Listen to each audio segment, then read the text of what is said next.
Hi, everyone. Welcome to this historic moment. We are at the halfway point of the Piano Pour Challenge. I'm Michael Dieterich.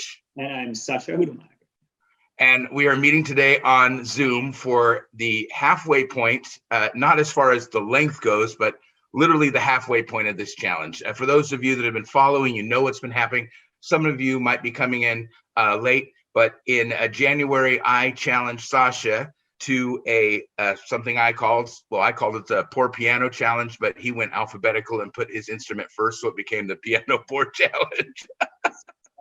And basically, I was enjoying what Sacha's been doing lately, which is he's been writing music. And at the beginning of the pandemic, he was also doing a lot of improvised music as well, every day, an inspired piece. And it was so great.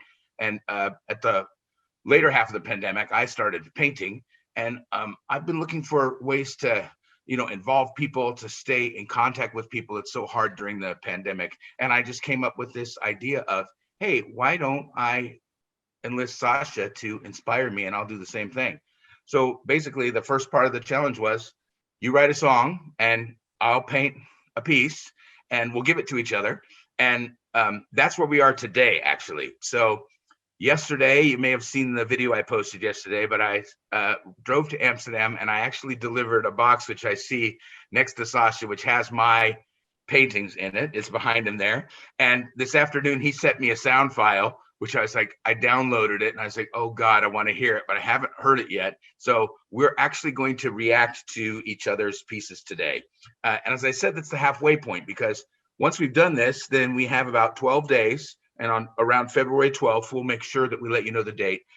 We're going to do the second half of this, which is I'm going to paint a brand new piece based on the title and composition that I am going to hear for the first time today. And Sacha is going to write a brand new piece of music based on the piece that I painted for him. And then we'll reveal that at a later date around February 12th, and you'll be able to get Sacha's complete work on Spotify as well. We'll make sure that we add those links. We've been adding them as we go along. Yeah. And I'll have the photographs of the pieces on my website, which we'll also send links to. So, Sacha, before we get to it, because I love, like, it's TV, you know how they always make you wait for that moment of anticipation. Exactly. So first thing is, I know a lot about you, and I've known you for quite a few years now, but when did you get into music? Wow. Well, it goes back to, let's say, when I was 6 or 7, 8 years old. I had 2 years of piano lessons, and I decided, no, music is not for me.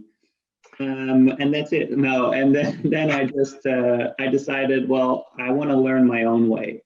And I started doing musicals. Like the musical Chicago was a big thing that like sort of kicked it off. And I loved everything that had to do with music. And I was like finding out how to play piano on my own, basically. You had like 2 years of theory to build on, but you decided I'm going to do this my own way. Right, exactly. And since then, it's been that, and that has really helped me because I learned to listen. And I think that's the most important thing. And when you say you did Chicago, what do you mean by that? In high school, we did a great version at the time of Chicago. And I think a couple of years later, I've listened to those recording, and it was like the Dutch say, "Echte Jostie bent." So it was really terrible, but it was better. It was better in your memory. Exactly, it was the best thing ever I'd ever heard. And you played in the orchestra for that? I was the second keyboard player, since we didn't have a tuba. I was playing the tuba parts. There you go. Yeah. It's funny because then when we met, which was at Boom Chicago, you were coming in to audition for you have to play. It wasn't like a musical director position at that point. It was just, we just lost, I think, Julie Nichols, and we were looking for someone to replace her because David Schmoll couldn't be there every night. And anyone who's been to Boom Chicago knows we can do a show without music, but I will definitely say that it is always better when there's a musician there. It was always better. Funny thing, I didn't know it was a audition. I thought I was just Oh, coming in for fun.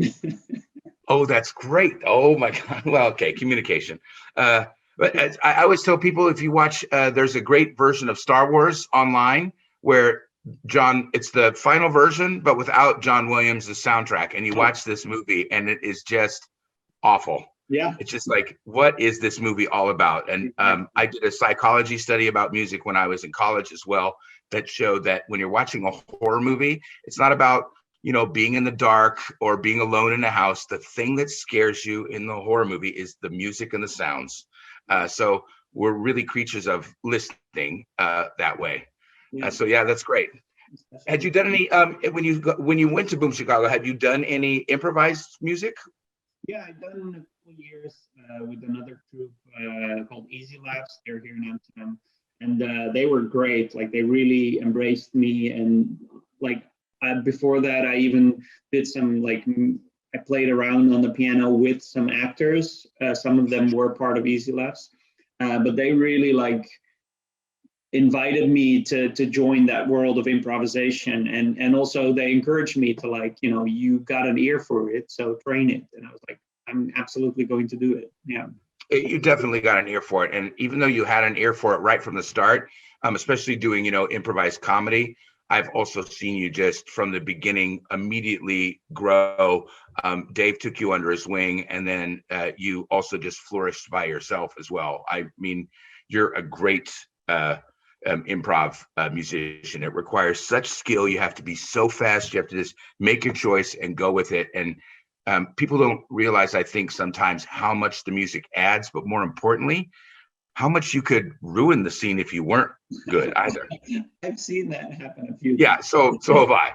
So have I. But yeah, thanks very much. That's very kind of you Yeah. to say. So when we first met, I know we talked about Chicago back then as well. That was a connection because I had done Chicago as well here in Holland, and together with our later our new technician Emil, who you also knew from Easy Laughs, who came in. We had this little unholy trinity of musical lovers. I only say unholy because two of you are proposed heterosexuals, which is just wrong when it comes to musical lovers. Sorry. So we've had a really, really good time together. I'm really glad you accepted this challenge. Yeah. And I'm so happy we're doing this, because this is like, I'm always looking to collaborate with people, and of course you can collaborate with musicians, but my forte is to work interdisciplinary, so with visuals, with just something else. And I really love telling a story based on someone else's work. Yeah. That's yeah. Yeah, I think Perfect. the average person who's not like an artist, we rely on our eyes a lot. And like I just said with the Star Wars example, we don't realize how much that music affects us. So I think of people who are like non-musicians, they'll hear your song and go, okay, it's nice, and maybe not understand how that's going to 100% affect me. But they'll look at the paintings and they'll go, oh, it's a painting. I can see it's so easy to visually judge that. And on the other side is, I think, interestingly enough, a lot of people think that you have the harder job in a way, because some people look at me painting and they go, oh, okay, yeah, you pour some paintings and you swish it around and that's it. And it's a lot more than that. Color, composition, consistency, there's all sorts of things that make people successful at this. But I think the idea of sitting down and writing a piece at the piano, that's something that most people couldn't comprehend. Yeah, well, I mean, I have equally as at least as much respect for you in that term, because not only are you musically gifted, you're also very gifted as an artist, as a painter. And I did not know about that you were doing that until I saw you do a couple paintings. But it's crazy. Yeah, I'll be quite honest with you. I didn't know about it either. I mean, I I didn't know that I had that in me. I mean, I've done, I've danced and I've sung and I've written music and I've written lyrics and I've translated. And it's like I like to. I've done a lot of artistic disciplines. I'm talented at many of them, but a master of none. But when it came to drawing, for example, in school, I was always frustrated because the one thing I could not do was draw. And for some reason, by not being able to draw, it made me believe, okay, well, so I can't draw. So yeah, I can't paint or sculpt either. I just can't visually make that in my mind. So I kind of had closed that off. And it wasn't until the pandemic that I, accepted a challenge from someone as well to start to try this. And boy, just found out I had just a knack for it. And I couldn't believe how quickly pieces were selling and how quickly I had an exhibition. So yeah, when people go, "Oh, I didn't know you did that," I go, "I haven't done it for long." But boy, I took to it like a fish to water, and it's kept me sane through a pandemic and a divorce and a move. So thank God for fluid painting. Exactly. Yeah. I'm so impressed. Awesome, man. Yeah.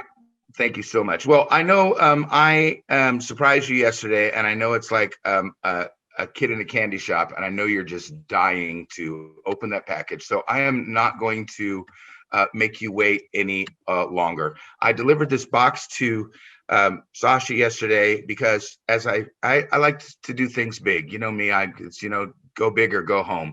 And I went big. So I'm going to ask Sacha if you grab that box and you can just put it on the ground next to you if you want, so you can get into it. Here, so I can. That's great too. Go ahead and so just remove that tape off the top of the box. I've put the paintings there wrapped in tissue paper so they're protected, and loose bubble wrap. You can just leave the bubble wrap in there basically and pull out the tissue paper piece. Now you'll see some numbers in there, and I think the first thing you could do is tell people how many numbers you see. Oh, what? It's 4. Correct, 4. So go ahead and grab number 1. So like, I know I said, okay, I'm going to make a painting, but I made a piece, and actually, the piece is made up of 4 canvases. The people who watched the video of me pouring that spin technique the other night, that's actually this canvas that you're holding now. So it's the first piece I painted. If you just release that tape from the back side, and try not to read anything if you see it on the inside of the canvas, but see if you can like get your hand inside the canvas and grab it at the top, like pinch the frame. And then you can just tear that paper off. It's just paper. Oh my God. It's so funny. I'm excited and I know what it is. I haven't Great. seen it yet. I haven't seen it yet. You haven't even looked yet. That's great. I'm gonna look now. Go ahead. Holy shit balls. That's beautiful. Amazing. So you saw that spinner video, and this is after spinning and manipulating. This is what the finished product is. You also see then when it dries, it kind of loses its color, but it's the varnish that helps bring it back to life. I mean, it's awesome. Yeah, that's what I love about it. I'm actually getting ready to start working in resin next, just to make the surface even smoother, that it's almost glass-like. So that's believe it or not, that's painting number 1 that I did first. Okay. Now, when I make a custom painting, Sacha, I always mix too much paint, because if something goes wrong, I can always then pour another canvas and I don't have to worry about matching my colors. But I made too much paint, so I actually poured this one and I was like, yeah, I like it. Do you see anything immediately in that first painting? I mean, I see a sort of a heart. Okay, that's great. Sorry. So that was the funny thing. I saw that, and the first thing I said was I saw like a heart in the middle of it. Now, in the long run, I saw more, but it's funny that you said that, because I was looking, and you don't have to see something in my paintings, but I always like it when it's something, and I also like it when someone else sees the same thing I do. So that already makes me happy that we were on the same line. Now, in the long run, I didn't focus on that. Yeah, a little higher so that you can see the bottom. Exactly. There you go. Yeah. Okay, so that's painting number 1, and it actually goes then in the long run to the left, and we'll talk about that in a minute, but just make sure you understand the orientation, what the top and the bottom is, and you can now move to the second piece. Right. And I will create better versions of these pictures, obviously. All right, let's move to number 2.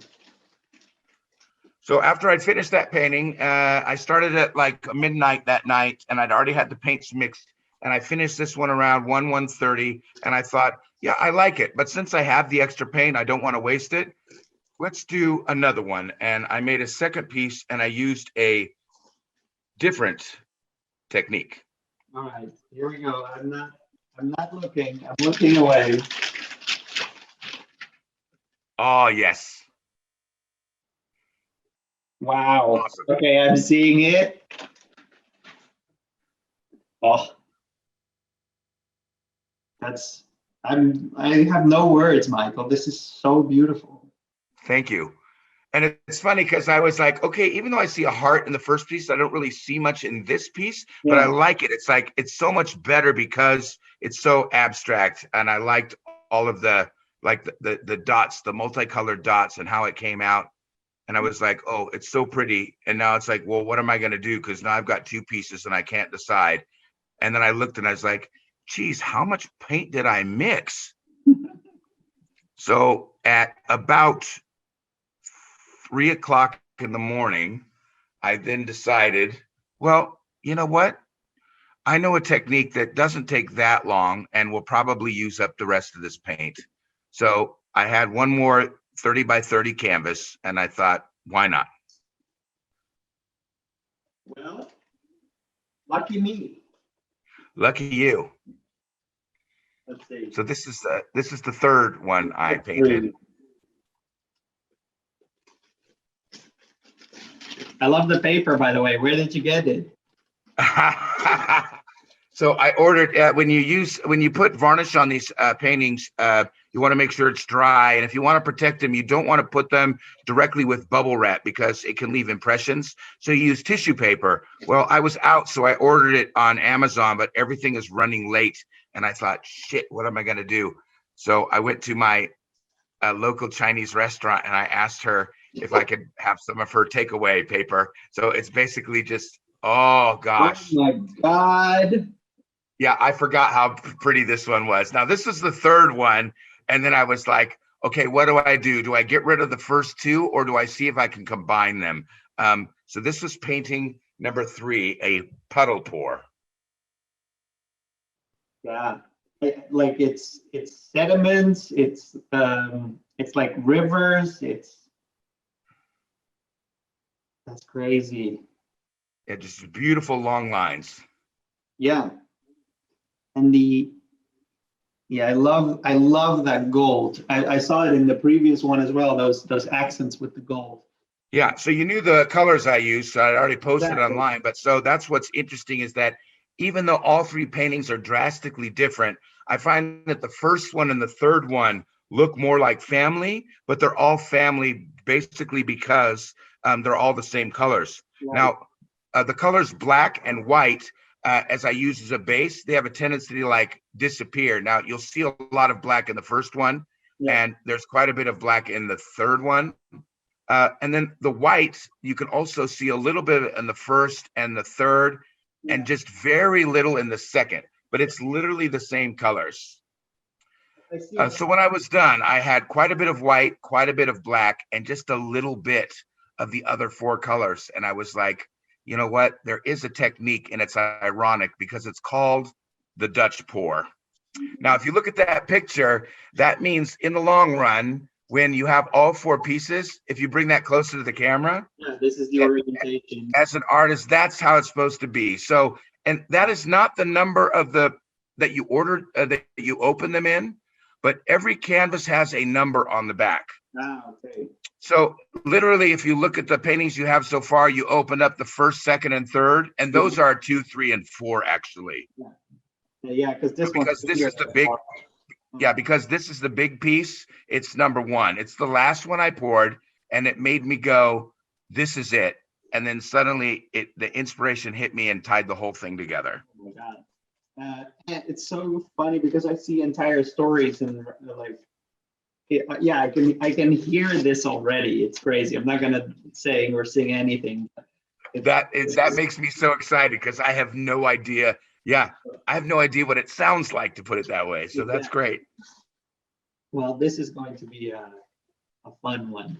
Okay, so the last one, and we haven't even gotten to the names. So I'm like, Nope. do I even want to know? But right, here we go.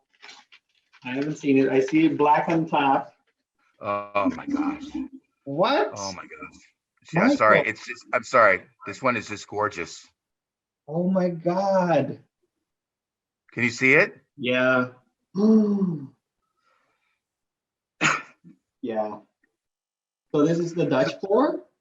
Yeah. So basically, the Dutch pour is you have a base coat, and then you pour thin lines of paint over it, and then using a hair dryer and then a straw, you blow them out. So I drew like a diagonal line. If you look at the painting from the lower left-hand corner to the upper right, I drew a line and I made one half black, one half white, and then I put the four colors across the diagonal line and then blew them in opposing directions. And when this came out, I was like, oh my Lord. Mm, yeah. Unbelievable. It's absolutely beautiful piece. And then when I saw that one with the black and the white together in those two worlds, suddenly the whole idea hit me. Yeah. So before you look, I'll let you look at them, but I'm going to first tell you what the name of this series is. Okay. It's called Rhapsody. Because, you know, anyone who understands, a rhapsody is basically a music that has kind of like movements to it, but it's not restricted. It's free. It doesn't have to stop. But there's pieces to a rhapsody. And that's what I came up with. These are four pieces that belong together, but they're all part of one musical piece for me. Now, interestingly enough, each of the four paintings, when I looked at this one and then looked at the other three, each of them instantly, and that's why I named it Rhapsody, had a musical term attached to it for me. Now, the one you're looking at, number one, actually has two musical terms. Yeah, I saw it. That one I saw now. Oh, you saw the title of this one? Can I say it? Yes. It is minor major. Yeah, so I saw the black side, which is a little bit more dark and somber, but there's still these colors in it, this tonality, literally tone. And then the white side is a little bit more fluid and brighter. And I just looked at that and it's like that world of when a minor key transposes to a major key. And when I did that, I was like, I wonder if the other three paintings have musicality for me. And literally within 10 seconds, I had named the other three pieces. Oh my God, I can't wait. Okay, so shall I look at number two? But don't look at the title, but then look at it now from a musical point of view. So, musical point of view. Yeah, so instead of that heart in the middle, I see kind of like a center, but remember that was made on a spinner. So everything is kind of expanding outwards and it just gets longer as it speeds up, as it moves outwards. Yeah, I mean, I see ritenuto. I could definitely see that, but I think I'm looking at the painting from the opposite direction because I went for accelerando. Perfect. So it really depends on how you see the swirl, because when I spin it, it goes fast. So that's great. So then the second one. Staccato. I already see it. It's staccato or pizzicato. I didn't go for pizzicato because there's too many. The dots are too big, but good job. That panel is called staccato. You did a great job. Oh my God, I see it. It's amazing. And then, of course, then we have the final one. I mean, these are the long ones. Legatos. Yes. Congratulations. Did I pass? Hey, 2 years of music lessons, they paid off. Yeah. You absolutely nailed it. That one is legato. Yeah. Wow. Yeah. I am so excited for this. So I also want you to realize that you do not have to be restricted by those names, but I had a feeling that you would be challenged by them. Like, oh, I can write this free-flowing piece that's a rhapsody and still get these four ideas in there. but you don't have to. You can also choose to just be visually inspired, because I don't want to box you in. So you can take Rhapsody as an idea, which I think is pretty open, and look at the paintings. But I thought, you know what? I bet if he sees what I see, then he'll go for this challenge. And I cannot wait to see those No. 4 movements come back in the music. And if they don't, I can't wait to see what you come up with as well. Now, I will challenge myself in this one because I cannot believe you've done this. And I hope the music that you're about to listen will also be inspiring in some way. But this is beyond anything I've expected. Absolutely. I'm so excited. Like I said, I went above and beyond. I said I was gonna pour a piece for you. I didn't say I was gonna pour a painting. So this is a piece. It's 4 canvases, but it really is one whole piece together. Yeah. And I hope you enjoy it that way. It was a joy watching you open these, and your excitement and seeing the edges and sharing them with the audience, and then looking for the first time. I'm super excited now. Yeah. All right. Are you ready to listen to some music? Yeah, I am. Oh my God. I'm surrounded by this and I'm listening to my music. Yeah, I already. All right. Go ahead whenever you're ready. Now, you said you're going to tell me the name of the piece afterwards, right? Afterwards, yes, exactly. So I wrote a piece about the warmth and sort of the beginning of our of how we met and how warm that felt and how like funny first of all you were, but also just the way that you treated me to come into a place like Boom Chicago. But I think it speaks just so much about who you are as a person and how much of a mentor you can be without even realizing it. But just you've inspired me so much, and a lot. You're gonna make me emotional before I even listen to it. God damn it! And that's, but that's how that's really how I see you, and I'm just very grateful, and that's why I wrote a small piece, intricate piece, and something that is challenging because I know that you are challenging as a no, you are. Because I know that like you like challenges and you always take them full full on sort of, and and that was really as soon as I played it, and you might recognize it a little bit from what I played in the update, but I was like as soon as I felt that rhythm, I was like, that's something for you, and I've done my best to see how far I could get in a week, and I love it. My only question is just, I mean, not to be, but I'm going to hear it anyway. But did you stick with the waltz? I did. Good. Not just. I love a waltz, but not just the waltz. Okay. Good. Oh my God, I'm actually nervous. Okay. Are you ready, Sacha? Go ahead. Here I go.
What do you feel? Um, very emotional first. I'm number one, I'm honored because no one's ever written a piece of music inspired by me before, Hmm. or like written a song for me. So already I'm just deeply connected with the piece and totally invested. And then when I hear, like, if you'd have played this for me and I knew nothing about it, I wouldn't have immediately made a connection. But once you said it's about this mentorship and this beginning and the kindness, then I can recognize myself in it. And especially what I love about it is the complexity of this one and two and three and one, this like this rhythm going, but kind of going, I got to do it my way with this da da da da da da da, this almost syncopated going against the stream. It goes together, and it reminds me, God, some people will get angry at this, but that's fine. It reminds me of the way I often felt at Boom Chicago, which was I'm on stage and the audience is eating my shit and they just love it. But after the show, I feel like people are attacking me because I didn't do it the improv way. But Exactly. I'm going, but I thought our job was to make the audience laugh. I didn't hurt anyone. I didn't ruin anyone. I didn't say no to anything. But yeah, it's like I just didn't follow your exact playbook. This is the way I do it. And if the audience loves it when they walk out, then I did something right. So damn your, Chicago rules, and damn, oh well, this is what this book says, and this is what this person says. And that is what hit me really hard, was this idea of there's this flow going on, but there's something going against the flow. But at the Exactly. same time, you go 1 + 1 = 3 kind of idea. It's Yeah, not these two ideas that are negating each other. exactly. Um, wow. The pieces are better, bigger than the sum of its parts. Absolutely. That's exactly what I meant by 1 + 1 = 3. When you put those two things together, Yeah. there's some lovely stop moments and some almost like it's not even a rallentando because it's too small to really. Rallentando's a too big of a word for what Mhm. it is. But like, and then when you came past that second middle section, I was like waiting, and it's like we got to start into this next section. And we got to go back to the beginning, and that with that da da da da da da, that I was like, I've heard it once, and it's already in my It, brain. it's here. Yeah. Yeah. Wow, I'm emotionally exhausted, and I actually cannot wait to to hear it again. Yeah. I'm gonna, because the funny thing is, I don't see a piece yet, but what I do see is I see myself kind of,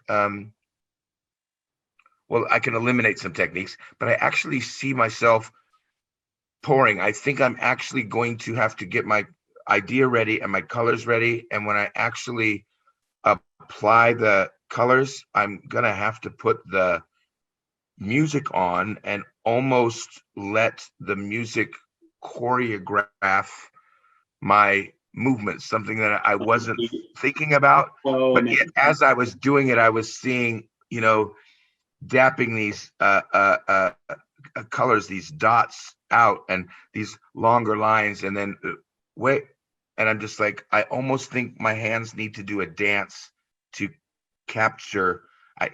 I'm almost like, I can't, I can't do this piece justice, uh, but I'm gonna do my damnedest. Exactly. And that's all we can do. And that's gonna be for sure enough, if not more. Yeah, Yeah, absolutely. I'm very excited to see what you're gonna do make of this. Um, yeah, yeah. that's beautiful. Uh, Oh, if for a title, what would you give it?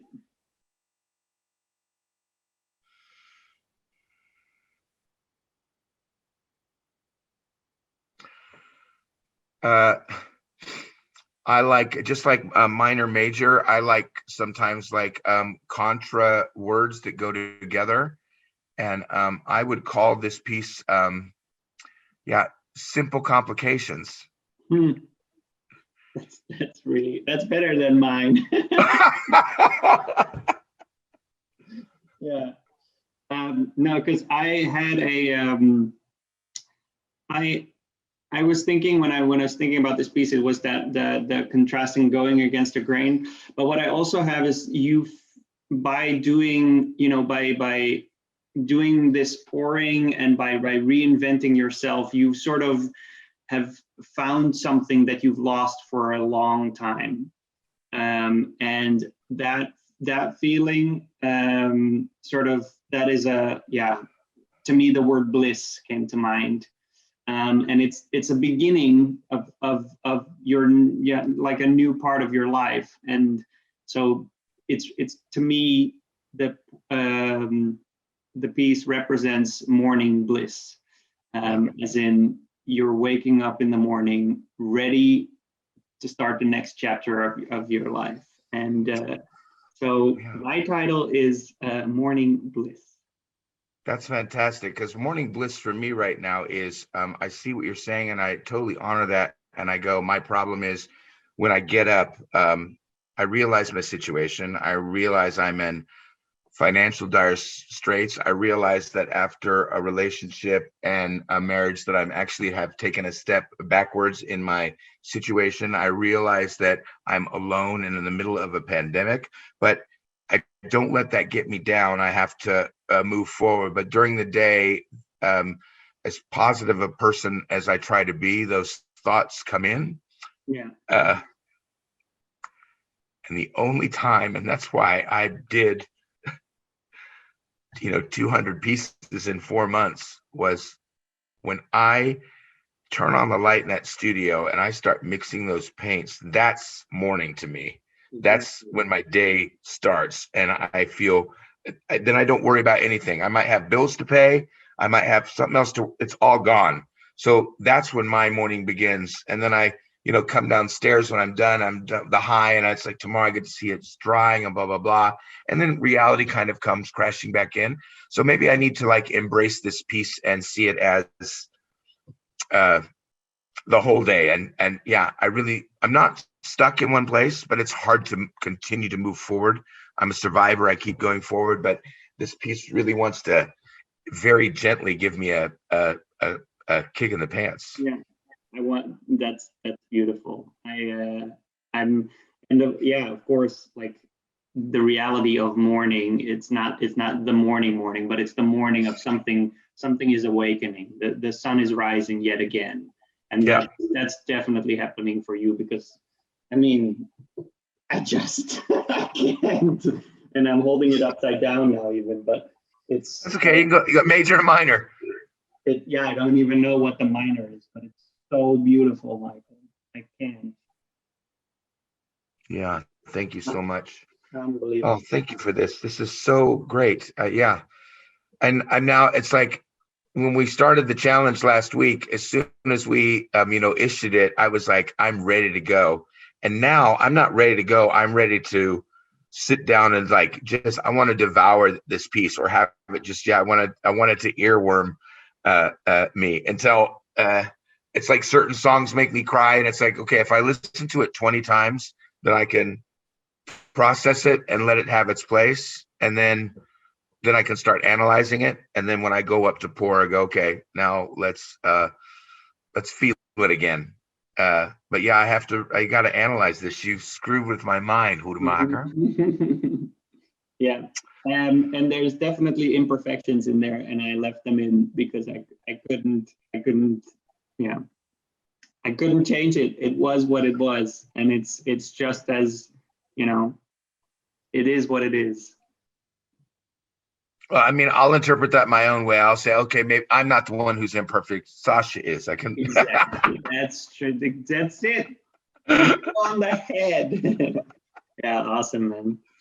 Oh, thank you so much for this. Thank you.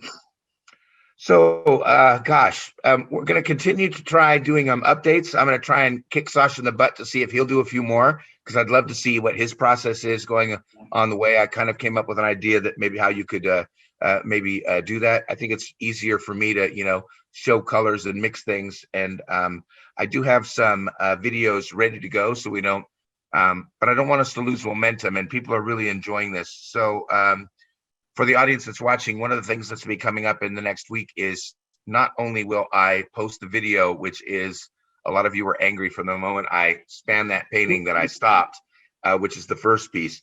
I will actually post the rest of that. But then I have a series of 3 videos, which are time-lapsed. They're all about 3 minutes long, and they are the story of the creation of the other 3 pieces from beginning to end. You can see the different techniques, and I'll post those throughout as well. We're going to then, when this is all done, like I said, you'll be able to see the pictures of this on my site, and you'll be able to get Sasha's completed song from Spotify. What are we going to do about this song and this piece? Are we going to wait on that, or are we going to make that available for people to? Because I also realized I was so excited when I came up with the idea to deliver yours that they were dry, and I packed them, I put them in the box, and on my way home, I was like, oh shit, I haven't photographed them yet. So I don't even have good pictures of them. Okay, I'll take the good pictures. That's yeah. So what think, I think we'll just, like, people who've seen this update will have heard the song and have seen the pictures, and then we'll reveal. During the reveal, we'll create like nice sort of music videos with the pieces themselves. I think that. Oh, that's great. So after the 12th, when we release the like final piece, then maybe like a little compilation video of the 4 pieces while this piece is Exactly. playing. Yeah. Even though that's not quite the same, but yeah. No, but we'll spin it, or we'll do so my piece with your painting, and then yeah. Right. Great. Well, guys, I hope you guys enjoyed this. For me, it was pure joy. It was also great to see Sasha's face enjoying unwrapping these gifts. And yeah, it's time for us to get to work, huh? No, I'm so excited. Yeah, I don't see it as work. I'm super psyched. Exactly. I'm just going to, first I got to sit here and just look at it because it's unbelievable. Thank you. Like I said, for me, it's like I got to listen to your piece as a whole.